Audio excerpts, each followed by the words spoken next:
Well, girls, here's another book for you. Lando, you can listen up to. This one's called Horton Hears a Who by Dr. Seuss. On the 15th of May, in the jungle of Newell, in the heat of the day and the cool of the pool, he was splashing, enjoying the jungle's great joys, when Horton the elephant heard a small noise.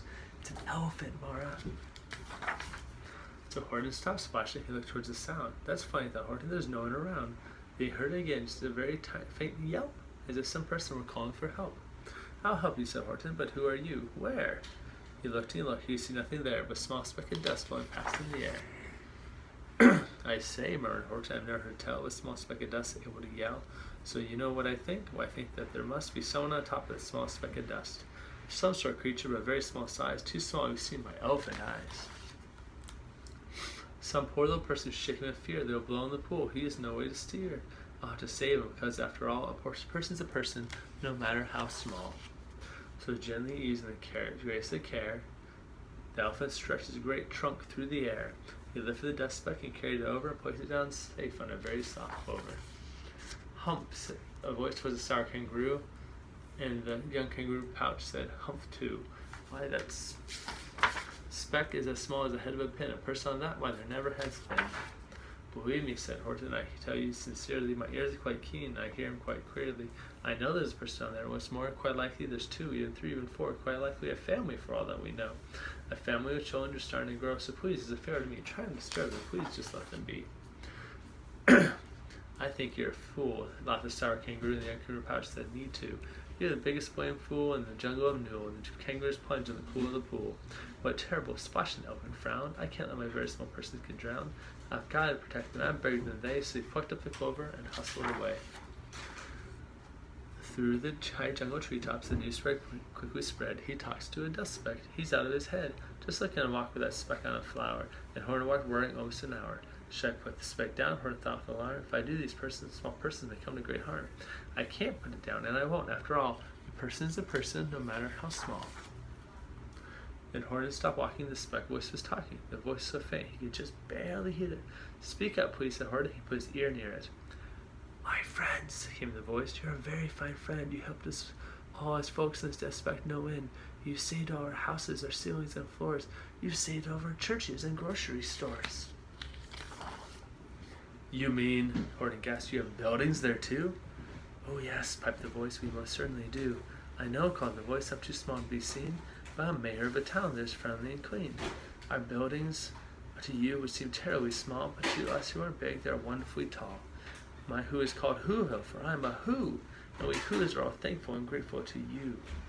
And Horton called back to the mayor of the town, you're safe now, don't worry, I won't let you down.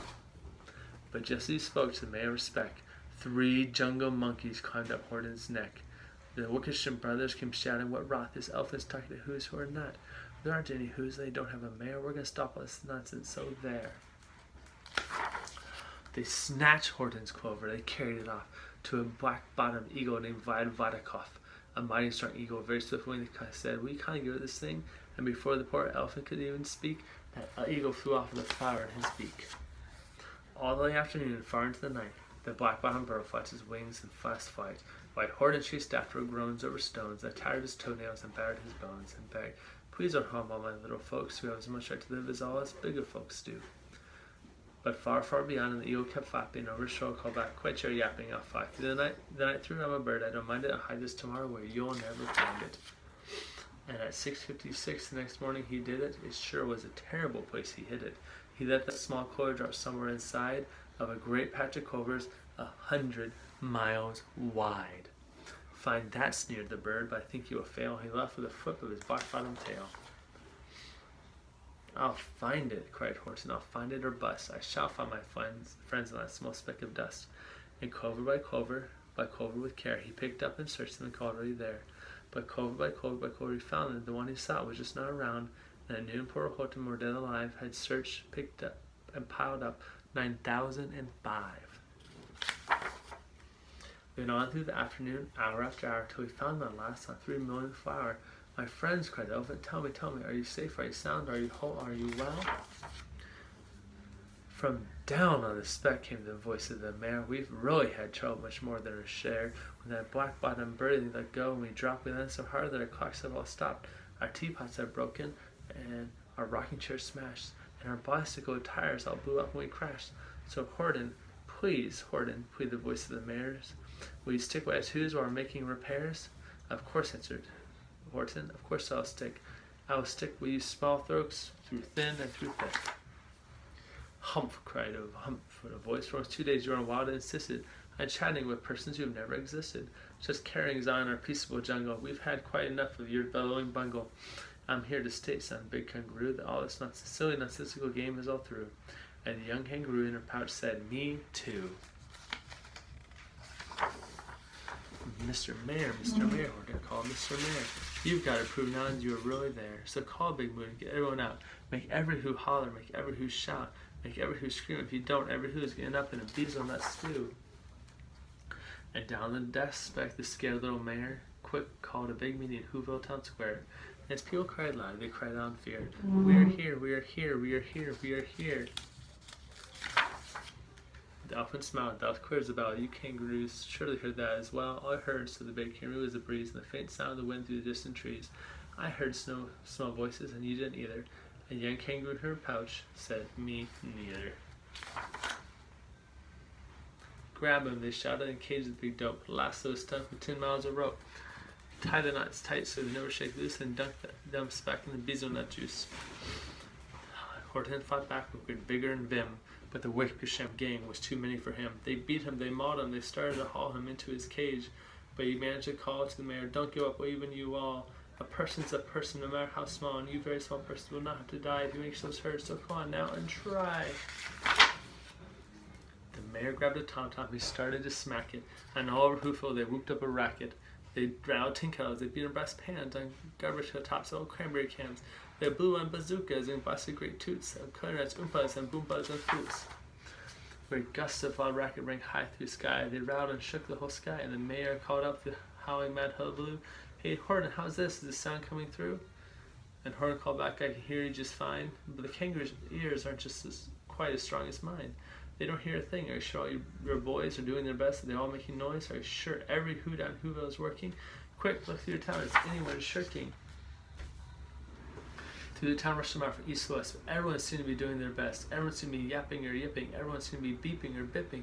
But it wasn't enough, all this ruckus and roar. He had to find someone to help him make more.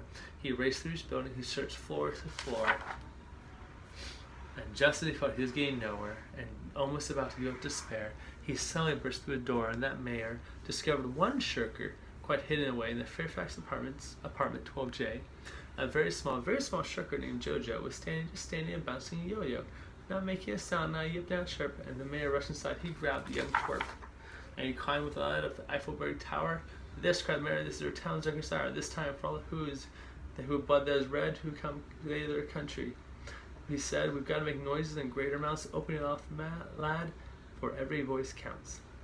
Thus he spoke as he climbed. When he got to the top, the lad cleared his throat and shouted, yop! And that yop, that one small extra yop, put it over.